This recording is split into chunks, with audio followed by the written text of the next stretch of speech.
সর্বোচ্চ কোর্ট তাকে রায় দিয়েছে, আপনারা তাকে শপথ বাক্য পাঠ করিয়ে তার আসনে অধিষ্ঠিত করবেন। আমরা আজকে এই 4 দিন হয়েছে আমরা নগর পিতার জন্য আমরা কর্মসূচি পালন করেছি। আজকেও কর্মসূচির পালনের শেষ প্রায়।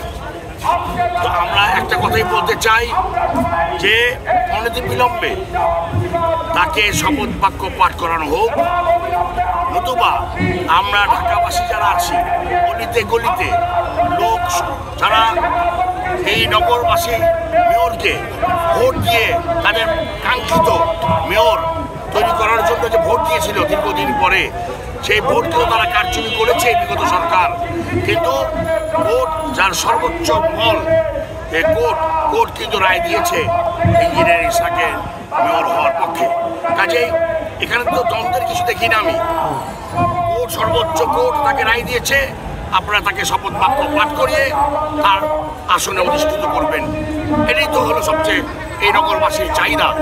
ন্যায্য চাহিদা থেকে আপনারা কেন আমাদেরকে বঞ্চিত করছেন, এইটুকুই আমার বলা। আমার নাম আরিফুর রহমান নাদিম, আমি ঢাকা মহানগর বিএনপির সদস্য।